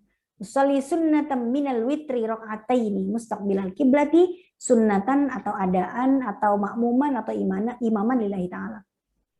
Tapi kalau mau langsung 3 silakan. Cuman gini, antara witirnya yang 2 rakaat itu dengan yang 1 rakaat terakhir itu nggak boleh dijeda waktu yang lama. Harus langsung. Nggak bisa misalnya nih habis tarawih, kita habis tarawih nih 20 rakaat misalnya. Saya mau sholat witir misalnya 5 rakaat. Saya sholat aja witir 2 rakaat dulu habis tarawih, ntar 3 rakaatnya ntar malam. Nah ini nggak bisa. Nggak bisa. Kenapa? Karena yang witir dari yang pertama dengan yang satu rakaat yang terakhir itu nggak boleh dipisah-pisah. Ya, nggak boleh dipisah-pisah. Dan kemudian Nabi mengatakan la witroli filailatin, tidak boleh ada 2 witir dalam 1 malam. Nah, kalau ini kaitannya dengan 2 sholat ganjil yang sama-sama ganjilnya di 2 malam, di dalam 1 malam yang sama. Contoh, habis sholat taraweh, kita witir 3 rakaat nih. Ternyata kita tidur tengah malamnya bangun sholat tahajud. Apakah habis sholat tahajud kita witir lagi? Jawabannya tidak usah. Kenapa? Karena tidak ada 2 witir dalam 1 malam. Kalau nanti habis sholat subuh, habis sholat taraweh kita udah witir 3 rakaat, habis tahajud kita taraweh witir lagi 3 rakaat lagi, berarti 3 tambah 3 jadi 6. Ya, jadi kewitirannya, keganjilannya itu malah nggak ada. Inti dari sholat witir itu adalah jumlahnya yang ganjil. Itulah yang membedakan sholat witir dengan sholat-sholat sunnah yang lain. Kalau sholat sunnah yang lain itu jumlahnya genap. Kalau witir jumlahnya kudu ganjil. Kalau nggak ganjil, nggak jadi disebut sholat witir. Ya, jadi kalau ada sholat witir habis isya, 3 rakaat, 5 rakaat, 1 rakaat, ya sudah, nanti malam habis tahajud tidak usah witir kembali. Oke, alhamdulillahirobbilalamin, mudah-mudahan menjawab ya. Intinya dalam 1 malam itu jangan ada 2 witir gitu ya, biar tetap ganjil bilangannya. Karena witir itu ya intinya adalah ganjilnya gitu kan. Kalau 3 rakaat tadi di sholat isya kemudian nanti tahajud 3 rakaatnya jadi 6 gitu kan ya. Iya. Oke, kita lanjut lagi ya Ustazah. Kalau punya target khatam di bulan Ramadan, baiknya dibaca mulai dari awal lagi atau teruskan bacaan aja yang sudah dilakukan sebelum Ramadan ya Ustazah? Kalau gimana? Jadi ada target khatam di bulan Ramadan, tapi dia sekarang udah punya bacaan Quran juga yang dibaca dari sebelum bulan Ramadan. Nah, sebaiknya diulang lagi dari juz 1 mulai baru atau lanjutin aja yang lagi dibaca gitu. Ya, itu pilihan sih, ya pilihan sih sebetulnya. Sebetulnya gini ya, yang dinilai atau maksudnya yang mendapatkan pahala itu, kita tuh pahala itu dapatnya dari mana sih? Dari bacaan Quran. Ya, misalnya gini, kita nggak hatam nih bulan Ramadan, tapi baca Al-Baqarah berkali-kali, ya bisa saja pahalanya sama kayak hatam Quran. Kenapa? Karena yang dihitung itu jumlah hurufnya yang dibaca. Bacaan Qurannya gitu ya Ustazah ya? Iya, bacaan Al-Qurannya dan jumlah huruf yang dibaca dengan benar. Ya. Jadi 1 huruf tuh misalnya alif, lam, mim, itu kan 3 huruf tuh. Kalau di luar bulan Ramadan itu kan cuman 10 nih. Ya, jadi 30 kebaikan dalam 3 huruf saja. Tapi kalau misalnya di bulan Ramadan itu bisa berkali-kali lipat. Ya kan? Jadi kalau misalnya udah baca bacaan dari sebelum Ramadan, terus pas Ramadan itu mau dilanjutkan, ya lanjutin aja sampai hatam. Ntar begitu hatam, ya mulai lagi dari juz 1 lagi, kan selesai. Tapi misalnya, saya mau menghitung bulan Ramadan ini saya bisa hatam berapa lama, terhitung sejak malam pertama Ramadan. Ya silakan saja. Intinya itu semuanya pilihan. selera saja. Ya, yang dikejar itu hatamnya atau banyak-banyakan baca Qur'annya. Pahalanya sih sebetulnya sama sebetulnya ya, karena yang dihitung itu adalah berapa banyak huruf yang terbaca. Ya. Berapa sering kita bertilawah, Betul. bukan hanya sekedar berapa kali kita menghatamkan. Makanya mindset kita tuh jangan saya mau posting alhamdulillah udah hatam yang ketiga kali gitu ya. Ada juga sih orang yang nggak hatam-hatam karena dia mengulang terus surat Al-Baqarah. Diulang terus surat Al-Baqarah pagi siang, Al-Baqarah lagi Al-Baqarah, karena dia tidak hanya mentargetkan baca Al-Quran dan dapat pahala, tapi dia menargetkan hafal surat Al-Baqarah selama Ramadan. Ada juga yang seperti itu. Ya. Jadi pahalanya bisa saja sama. Cuman dari jalan yang mana yang kita pilih, mau dari jalan hatam, atau dari jalan hafalan, atau mau dari jalan mempelajari Al-Quran dengan tafsirnya, atau dari jalan yang mana. Kalau bisa semuanya diambil, alhamdulillah. Bisa hatam juga, bisa menelaah tafsirnya juga, bisa baca dengan kualitas bagus juga, semuanya ini yang paling ideal. Tapi kalau tidak bisa ideal, tinggal kita pilih mau yang mana. Mungkin ada ini juga ya Ustazah, kan kita di Terang Jakarta ada charging ya, ada charging girls nih. Pagi jam 6 pagi sampai jam 8 pagi biasanya 2 jam lah kurang lebih waktunya. Nah, ini kan baca satu sesi itu 1 juz. Jadi hari ini udah hari ketiga berarti udah juz 3 udah selesai. Mungkin kita ikutan juga nih Ustazah. Jadi paginya karena bacanya rame-rame kan pasti nggak kerasa ya. Ya. Baca rame-rame, maksudnya kita baca sendiri tapi ada qori'nya juga yang memandu. Jadi ya udah ikutin itu, insya Allah dapat pahala berjamaah juga. Nanti kalau ada bacaan sendiri ya baca lagi di waktu yang lain, karena kan pasti punya banyak waktu luang ya kita pada saat lagi Ramadan gitu loh. Mudah-mudahan jadi dapat semua yang tadi Ustazah bilang.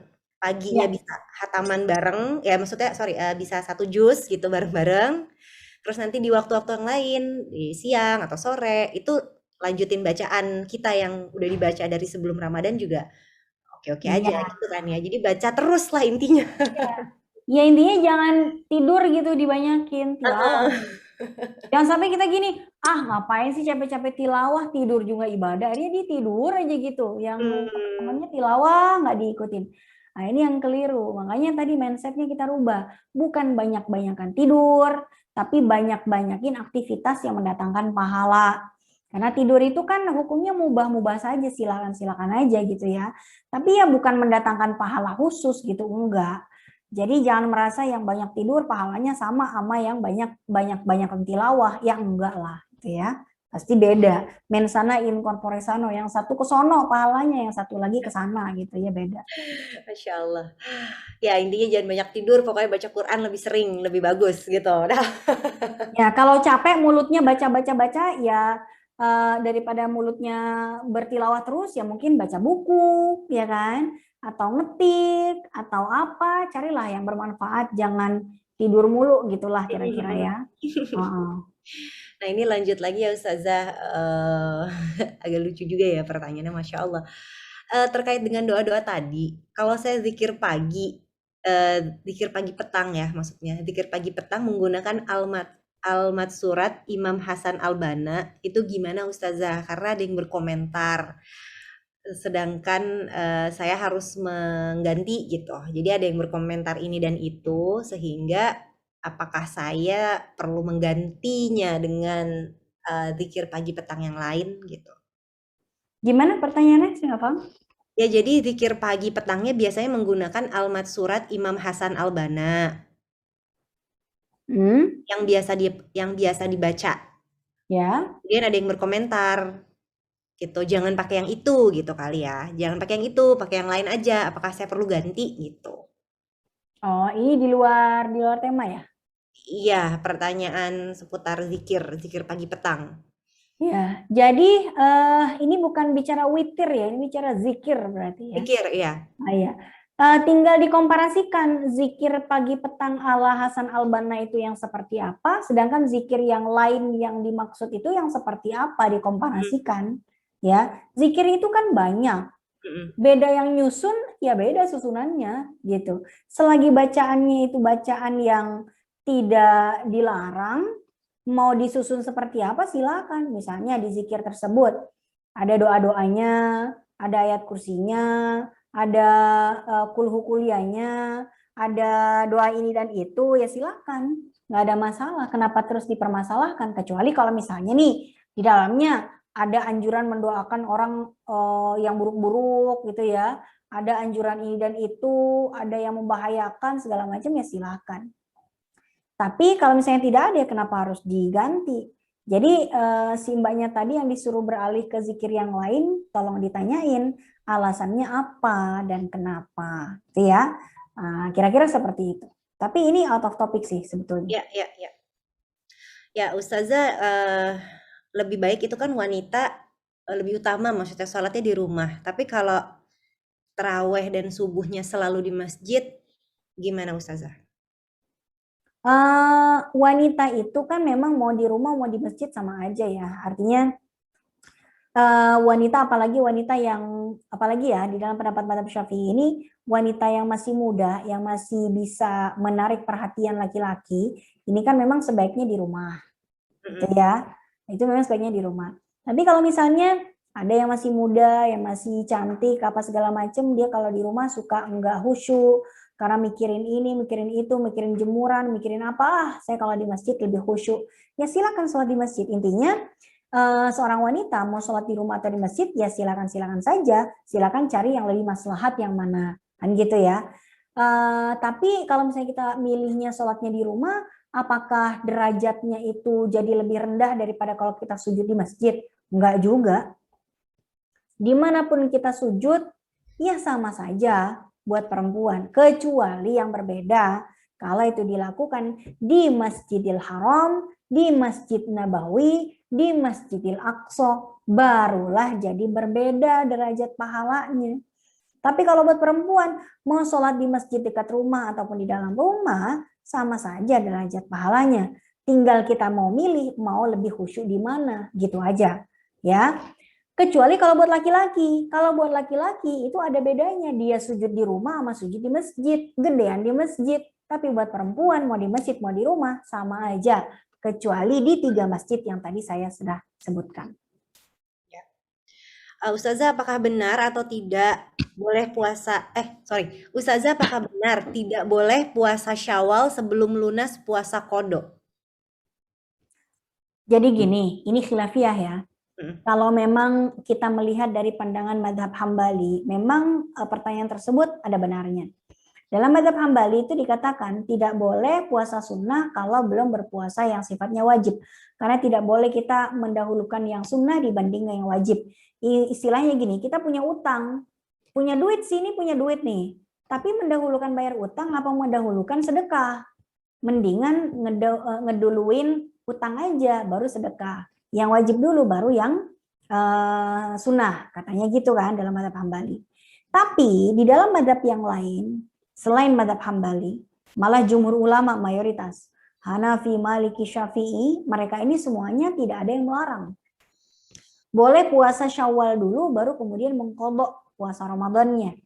Kenapa?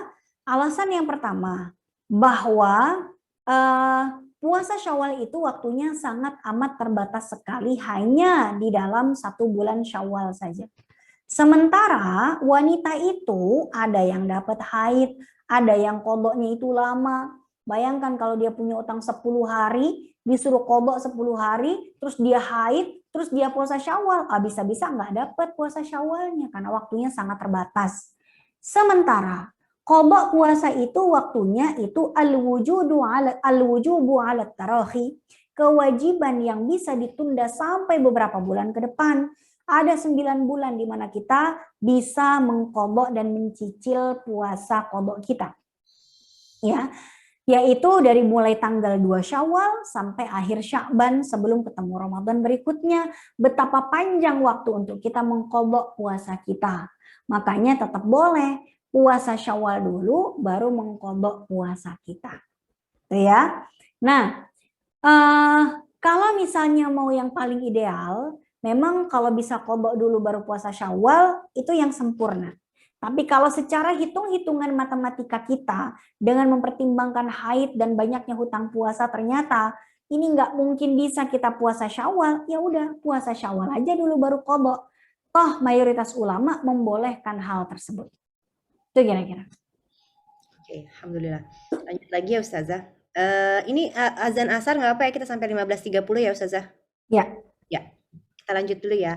Izin bertanya, kalau pengambilan donor darah itu bagaimana? Membatalkan puasa atau tidak? membatalkan puasa atau tidak membatalkan. Jadi hal-hal yang membatalkan puasa itu kaitannya dengan apa yang masuk ke dalam tubuh kita, bukan dari apa yang keluar. Ya, dari misalnya masuk sesuatu ke mulut kita, lalu tertelan, masuk ke hidung, terus nggak keluar lagi, tapi masuk langsung ke saluran pangkal hidung, ya kan? Masuknya cotton bud sampai ke tenggorokan. Jadi apa yang masuk itulah yang membuat puasa kita jadi batal. Loh, bukankah muntah itu juga mengeluarkan sesuatu, kok bisa batal? Nah, untuk muntah itu dibedakan antara al-istiqa dengan al-qai. Kalau muntahnya itu tanpa sengaja, itu enggak batal. Tapi kalau muntahnya sengaja dengan cara mengurek-ngurek dengan jarinya, glek, itu yang batal. Makanya dibedakan antara al-qai dengan al-istiqa. Wa man istaqa'a falyaqdi. Ya, siapa yang muntah dengan sengaja, dengan distimulasi, baru kemudian dia batal. Nah, kemudian, kalaupun kita muntah dengan sengaja pun, kalau tidak ada yang tertelan lagi itu kan nggak batal. Kalau muntah tidak sengaja ya, yang spontan. Kecuali kalau kita muntah spontan, terus habis itu udah keluar di mulut, ditelan lagi, nah itu baru batal. Karena habis keluar dimasukin lagi. Nah, itu yang jadi pembatal. Intinya yang membatalkan puasa adalah kaitannya dengan apa yang masuk ke dalam tubuh kita, bukan apa yang keluar dari badan kita, gitu ya. Nah, tapi bukannya keluar air mani itu batalin puasa. Nah, kalau air mani itu kaitannya dengan hadas besarnya. Karena dia berhadas besar, penyebab hadas besarnya terjadi di siang hari, barulah batal puasanya. Itu ya. Tapi keluar bayi gimana? Itu juga hadas besar. Yang membatalkan bukan sekedar ada benda yang keluar, tapi ada hadas besar yang terjadi akibat keluarnya bayi dan air mani tersebut. Ya. Tapi kalau misalnya disuntik, diambil darahnya, itu apakah membatalkan? Di sini tidak ada yang membatalkan, gitu ya. Walaupun gini. Bukankah ada yang mengatakan berbekam itu membatalkan puasa? Oh iya, berbekam itu di dalam mazhab Hambali dikatakan batal. Karena memang secara eksplisit Nabi mengatakan orang yang berbekam dan yang dibekam itu batal puasanya. Cuman para ulama tidak menerima hujjah dari hadis tersebut karena ada masalah begitu ya di dalam konteksnya, sehingga mayoritas ulama mengatakan bekam itu tidak membatalkan puasa karena itu kaitannya dengan darah yang keluar, bukan sesuatu yang masuk. Kalau kita bicara konteks mazhab Hambali, yaitu batal, berbekam itu batal ya. Kalau mau dikiaskan ngambil darah itu sebagai bekam, ya itu batal ya. Tapi sekali lagi itu hanya pendapat minoritas, hanya dalam mazhab Hambali saja. Sementara kalau kita merujuk kepada mayoritas ulama Hanafi, Maliki, Syafi'i, baik berbekam atau membekam atau menyuntik mengambil darah ataupun yang disuntik yang darahnya diambil, ini semuanya tidak membatalkan puasa menurut mayoritas ulama. Termasuk suntik gusi juga itu tidak membatalkan puasa ya, atau suntik KB gitu ya. Misalnya pada saat cabut gigi kan suka disuntik nih gusinya, semua yang bentuknya menyuntikkan itu tidak membatalkan. Ya, suntikan yang masuknya ke otot tidak, suntikan yang masuk ke rongga badan yang bisa membatalkan. Contoh, suntikan yang isinya infus, yang infusnya itu berupa asupan makanan. Karena asupan makanan tersebut masuk ke rongga tubuh kita dan masuk ke dalam lambung. Seperti suntikan infus glukosa, ya, glukosa, kemudian infus cairan pengganti buat orang yang kena dehidrasi, ya. Nah, ini semuanya membatalkan. Kenapa? Karena yang disuntik itu adalah pengganti asupan makanan dan masuk ke dalam rongga yang menyalurkannya ke dalam lambung kita. Beda dengan suntik obat-obatan yang hanya masuk ke dalam otot, tidak masuk ke dalam lambung. Oke, jadi walaupun di mulut tadi gusi nggak masuk ke dalam kerongkongan, nggak masuk ke dalam lambung, jadi aman ya? Enggak.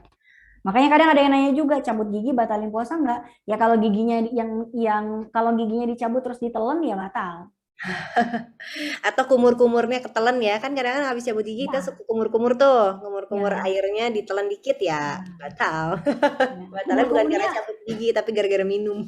ya. Jadi kan dikumur kan, kalau dikumur dibuang iya, tapi kalau dikumur terus ditelan, ya batal. Iya. Makanya kumur-kumur harus jujur ya, masuk 3 keluar 3. Kalau kumurnya 3 kali, masuk Dikit-dikit. 3 keluar 2, satunya dikorupsi, masuk ke lambung, batal.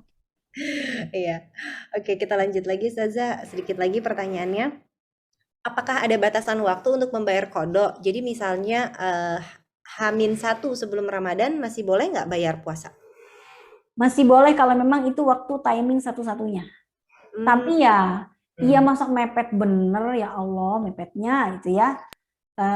Ya boleh, tetap boleh. Kenapa? Karena memang waktunya satu-satunya tinggal itu. Habis gimana lagi? Nggak ada lagi waktunya kan? Kalau dalam puasa yang wajib, yang untuk mengqadha puasa yang wajib, ya silakan saja. Tapi Ya. untuk puasa yang sunnah kan memang kita dimakruhkan berpuasa setelah lewat tanggal 16 Sya'ban. Ya, 16 Sya'ban sampai akhir Sya'ban kan kita dimakruhkan, kecuali bagi mereka yang sudah merutinkannya setiap tahun. Tapi Gimana buat tadi yang belum pernah, dimakruhkannya? Maaf Ustazah, boleh diulang, dimakruhkannya sampai tanggal berapa? sampai akhir Sya'ban, tanggal 16 sampai akhir Sya'ban, sampai H-1 Ramadan dimakruhkannya. Bagi yang berpuasa sunnah, Iya. puasa sunnah, bukan puasa wajib ya. Tapi Ya. kalau qadha puasa itu dari tanggal 2 Syawal sampai 30 Sya'ban, ini batasannya. Ya, jadi 30 Sya'ban pun H-1 Ramadan masih boleh kalau memang dia punya utang yang belum dibayarkan, yang tetap sah. Cuman secara etika, ya Allah mepet bener mau bayar utang gitu ya kira-kira. Oh ya, oke. Nah ini Ustazah pertanyaan seputar bayar fidyah yang pekan lalu kita sudah bahas. Untuk bayar fidyah itu kan 8 ons ya, yang pernah Ustazah bahas kemarin 1/4 ons ya? Saya agak lupa juga ya. Oh, 8 ons. Seperempat dari yang kita Dari bayarkan zakat. dari zakat fitrah. Nah berarti kalau ini benar ya 8 ons ya? Ya, kira-kira 6, 7, 8 ons. 8, oke, iya. Kira-kira 6, 7, 8 ons. Nah, Ya, iya. 2,5 kilo kan yang kita bayarkan. 3,5 liter. 3,5 liter itu seperempatnya berapa? 3,5 liter itu seperempatnya adalah 0,875 liter. Atau 6,5 atau 7, 8 ons. Kalau misalnya perbandingannya kilogram. Ya. Anggap aja kita ini antara 6 sampai 8 ons gitu ya, yang Ustazah pekan lalu sudah sampaikan. Nah, untuk makanan mateng misalnya nasinya tetap harus seberas 8 ons juga kah? Atau boleh dihitung satu porsi? Kan ini kan Ustazah kemarin 8 ons itu beras ya? Atau makanan pokok, intinya bisa gandum, bisa apa, intinya makan pokok gitu. Makanan yang belum jadi belum jadi nasi gitu. Belum mateng. Nah, oke, yang bisa disimpan lama, begitu kan? Ya. Kalau dulu saya sudah terlanjur bayar 1 hari 1 porsi makanan, bagaimana Ustazah? Apakah harus diulang membayar fidyahnya? Nggak usah. Atau bagaimana? Nggak usah. Karena masalah fidyah ini ternyata ada banyak sekali perbedaan ijtihad para ulama. Panjang sekali kita kalau ngomongin fidyah. Ya, ada yang membedakan antara fidyah, ketentuan bayar fidyah dan ketentuan bayar kafarat, ada lagi nanti macam-macamnya. Jadi masalah fidyah ini para ulama panjang pembahasannya. Jadi mereka terbagi menjadi 2 pendapat yang besar. Pertama, yang membolehkan yang membolehkan bayar fidyah itu dengan cara memberi makan, yang penting ngasih makan orang miskin, mau itu mentah, mau itu matang. Ya, mau mentah, mau matang, pokoknya intinya ngasih makan orang miskin. Karena secara zahir ayatnya itu min ausati ma tut'imuna ahlakum. Ya, pertengahan dari apa yang kalian beri makan pada keluarga kalian. Jadi kalau misalnya kita satu porsi 50.000, ya kira-kira segitulah yang kita bayarkan untuk fidyah. Ini menurut pendapat yang pertama ya, mau mentah, mau matang silahkan. Kalau mentah silahkan, mau matang silahkan. Tapi yang kedua, tetap harus yang bisa muddakhar, yang bisa disimpan dalam waktu yang lama. Ya, jadi ada dua pendapat yang sama kuatnya ini boleh dua-duanya, mau mentah, mau matang silahkan. Yang ini satu lagi harus yang mentah, gitu. Kalaupun harus mau ngasih yang matang, ya matangnya harus sejumlah dengan dimasak dari sejumlah yang mentah tadi. Iya. Jadi 8 ons ini dimasak dapat berapa porsi? Itu yang dihitung sebagai fidyah untuk satu porsi fidyah. Namun kalau kita melihat dari pendapat yang kedua, satu kali makan sampai kenyang dengan kualitas makanan yang kita makan sehari-hari, kita biasa makannya 50.000 ya. Ya satu nasi padang 50.000 itulah yang kita kasih makan ke orang misalnya ya. Nah itulah, jadi ada dua pendapat ya. Tapi kalau kita misalnya mau konsisten dalam madhab Syafi'i, memang dalam madhab Syafi'i itu sangat kekeh di fidyah yang berupa makanan pentah pokok. Pentah pokok itu sangat ketat di sini urusannya dalam madhab Syafi'i.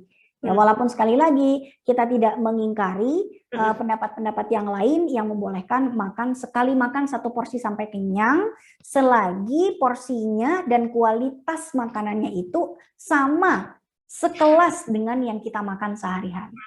Ya. Buat yang biasa anak kos misalnya makan mie goreng sama nasi, ya dia mau bayar fidyah dengan nasi menu mie goreng ya itulah yang dia bayarkan. Tapi kalau anak sultan biasanya lobster gitu ya dia itu yang dia bayarkan ya. Tapi kalau dalam madhab Syafi'i parameternya lebih jelas.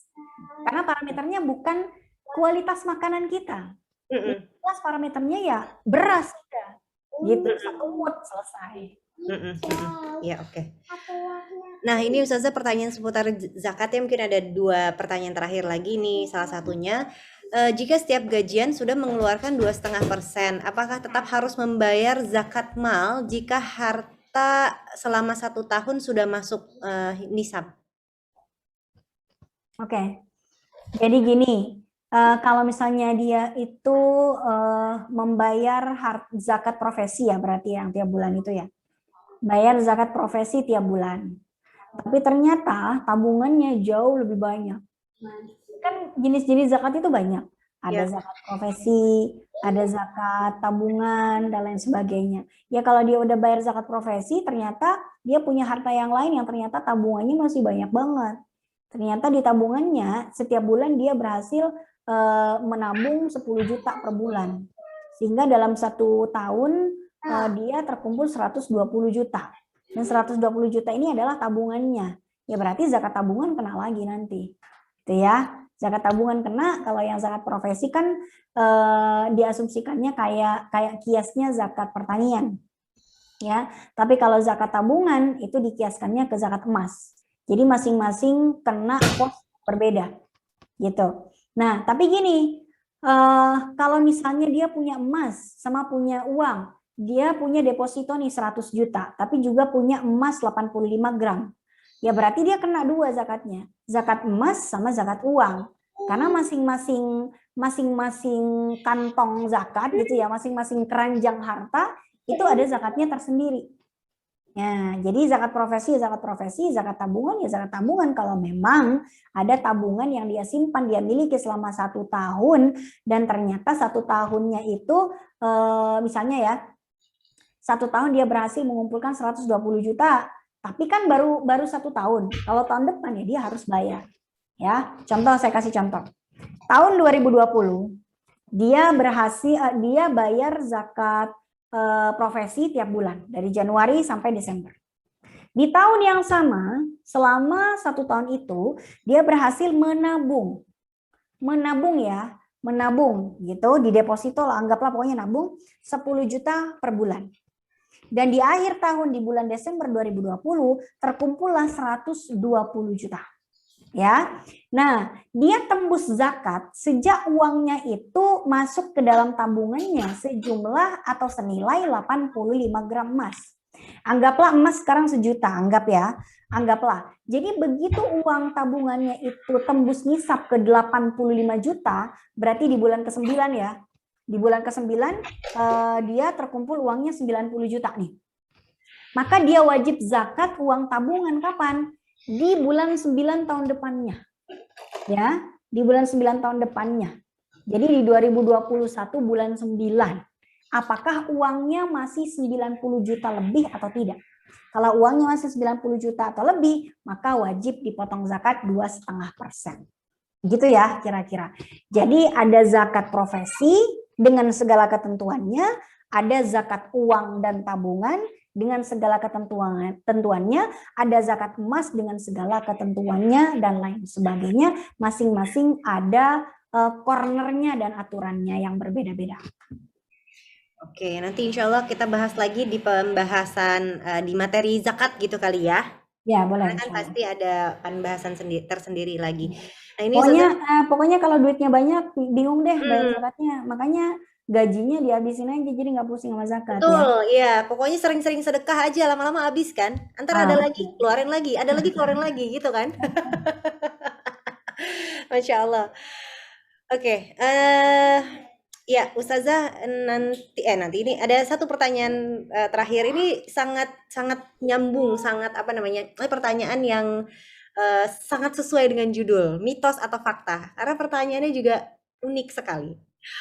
Oke, Ustazah, kalau pencet jerawat, kemudian bersihin hidung, tadi saya di awal-awal bilang nih, kadang-kadang kita waktu SD bilang kalau ngupil tuh bisa batal gitu ya, bersihin hidung dan bersihin telinga, itu boleh nggak sih dalam kondisi puasa? Cocok banget kan sama judul kita, mitos atau fakta? Ternyata masih ada yang bertanya seperti ini loh Ustazah.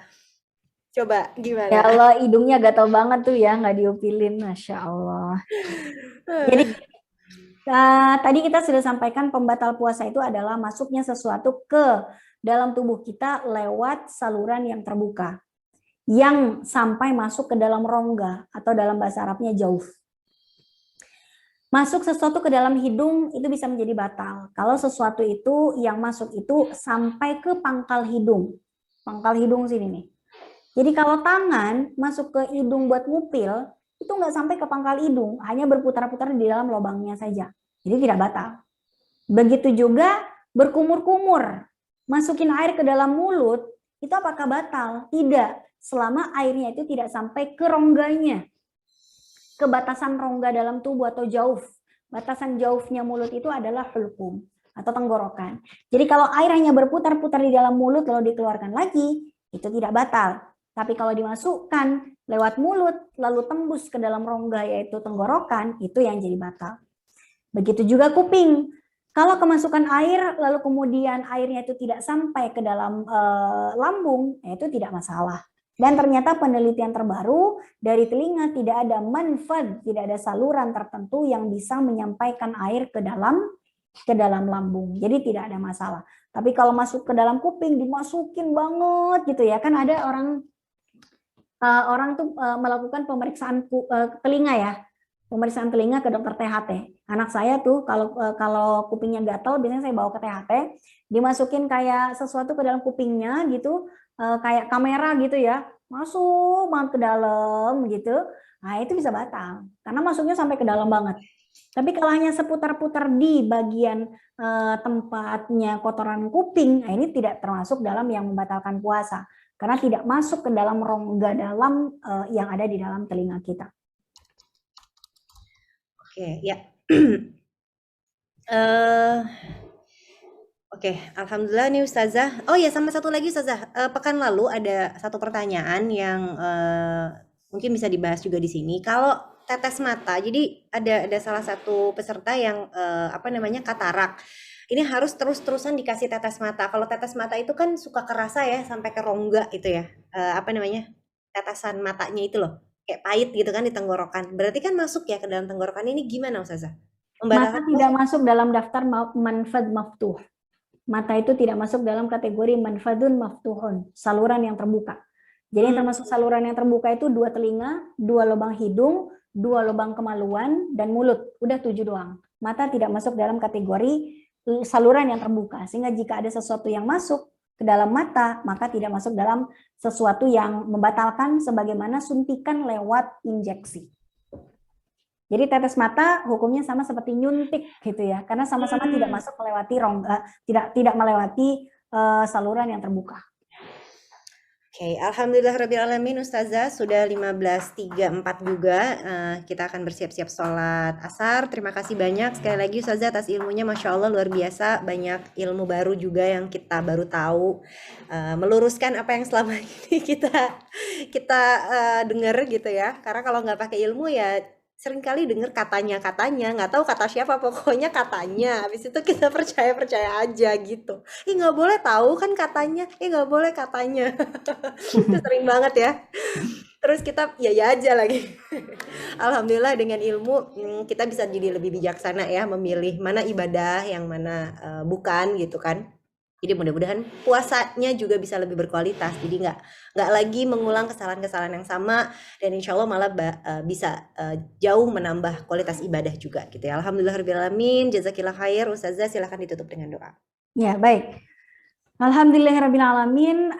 Hari ini kajian kita sudah selesai. Karena kajiannya bulan Ramadan yang biasanya 2 jam, kita persingkat jadi 1,5 jam. Khawatir nanti pada ngantuk, khawatir nanti pada sibuk nyiapin buka puasa, dan kebetulan timingnya juga sudah masuk waktu asar ya. Kita insya Allah akan ketemu lagi di hari Kamis yang akan datang di jam yang sama, jam 2 siang. Tentang seputar puasa juga, amalan-amalan sunnah apa yang bisa kita lakukan, termasuk amalannya wanita haid itu apa saja. Mudah-mudahan kita masih diberikan kesehatan oleh Allah sampai minggu depan dan sampai Ramadan berikutnya. Amin ya rabbal alamin. Mari kita sama-sama tutup kajian ini dengan sama-sama membaca doa. Semoga Allah mengabulkan semua hajat kita. Amin ya rabbal alamin. Bismillahirrahmanirrahim. Hamdan yuwafi ni'amahu yukafi mazidah. Ya Rabbana lakal hamdu kama yanbaghi li jalali wajhikal karim wa 'azimi sultanik. Rabbana taqabbal minna salatana wa siyamana wa ruku'ana wa sujudana wa takhasyu'ana wa tadarru'ana wa ta'abbudana wa tamim taqsirana ya Allah ya Arhamar Rahimin. Allahumma ghfir lana fa innaka khairul ghafirin warhamna fa innaka khairur rahimin warzuqna fa innaka khairur raziqin wahdina wa najjina minal qawmidh zalimin. Allahumma ihfaz auladana wa la tadurrahum warzuqna birrahum. Rabbana anfa'na bima 'allamtana wa 'allimna ma yanfa'una warzuqna 'uluman tanfa'una. Rabbana yassir wa la tu'assir. Rabbana tammim bil khair. Rabbana atina fid dunya hasanah wa fil akhirati hasanah wa qina adzabannar. Subhana rabbika rabbil izzati amma yasifun wa salamun alal mursalin walhamdulillahi rabbil alamin. Amin amin ya rabbal alamin. Mohon maaf jika ada salah-salah kata atau sikap. Aku qouli hadza astaghfirullah li wa lakum. Assalamualaikum warahmatullahi wabarakatuh. Waalaikumsalam warahmatullahi wabarakatuh. Ustazah maaf sekali ada satu nyelip, kalau pap smear batalin puasa nggak? Iyalah, orang masukin sesuatu ke dalam vagina. Oke. Ya, udah itu aja. Silakan Ustazah, kita sama-sama siap-siap salat asar ya. Ya, baik. Sampai jumpa lagi pekan depan insya Allah. Baik. Semuanya, sampai ketemu minggu depan insya Allah. Terima kasih Ustazah. Assalamualaikum. Waalaikumsalam warahmatullahi wabarakatuh.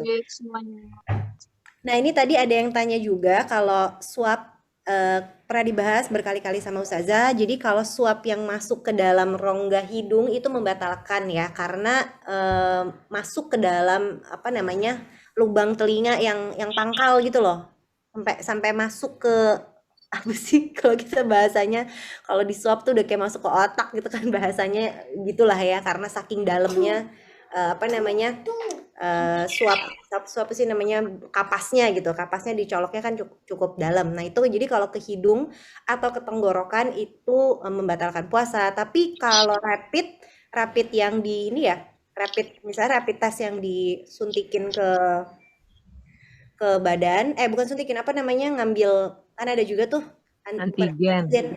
Bukan antigen. Kalau antigen kan sama dari hidung. Apa sih yang pertama tuh loh yang ngecek antibody doang itu loh. Antibody. Itu nggak batalin puasa karena kan hanya mengambil darah. Dia rapid test. Gitu. Jadi kalau rapid apa sih tesnya namanya beda-beda ya sekarang. Intinya kalau misalkan ngambil darah atau disuntikan itu tidak membatalkan puasa, tapi kalau dimasukin benda ke dalam kerongkongan atau ke dalam lubang, tadi kan ada 2 lubang ya, hidung dan mulut gitu, sama kemaluan, nah itu berarti membatalkan puasa. Begitu. Ada lagi yang mau ditanyain? Karena mungkin udah dibahas di pertemuan sebelumnya. Oke, ini apa sih fidyah ya? Ini siapa sih? Oke. Pertanyaan lagi seputar fidyah ya. Apa sih ini tadi Ustazah ini pernah bilang kalau fidyah matang tuh nasi matangnya tetap 7-8 ons. Iya benar. Kalau tadi kalau mau ngikutin mazhab Syafi'i, berarti hitungannya itu satu porsinya itu adalah 6 sampai 8 ons lah ya. Itu dikira-kira aja. Intinya 6 sampai 8 ons itu adalah porsi satu kali pemberian fidyah. Jadi kalau mau dimasak, berarti ya 7 sampai 8 ons itu jadi berapa nasi atau jadi berapa jadi berapa porsi ya itu bukan porsinya yang dihitung tapi tadi 7 sampai 8 ons dikali berapa hari kita nggak puasa gitu kan ya Mbak Meza ya? Ya, gitu. Jadi misalnya aku nggak tahu misalnya 7 sampai 8 ons bisa jadi berapa piring sih? Dedeo bisa jadi berapa piring tuh? 6 sampai 8 ons. 1 kali makan kalau Dedeo. Oh ya udah. Kali makan. Satu kali makan ya udah kalau 1 kali makan berarti kaliin aja berapa hari kita nggak puasanya gitu. 1 mood 1 hari. Intinya 1 mood 1 hari. Berarti kalau 30 hari nggak puasa, 30 mood gitu.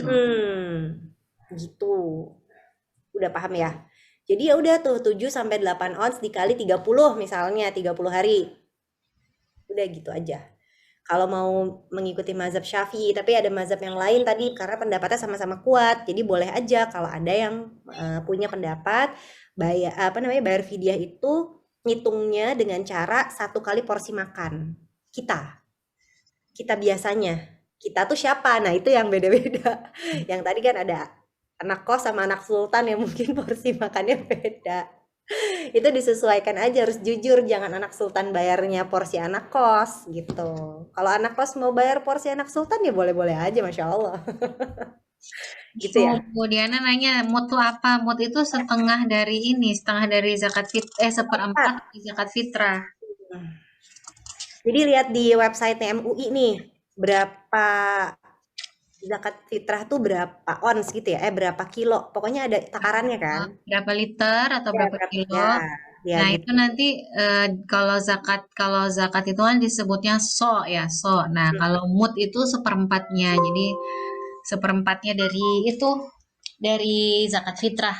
Fitrah ya, jadi berapa zakat fitrah yang dibayarkan itu biasanya ada di website MUI, aku pernah lihat soalnya. Misalnya tahun ini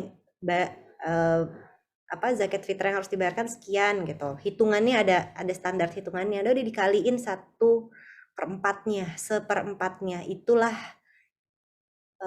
jumlah fidyah yang harus kita bayarkan gitu.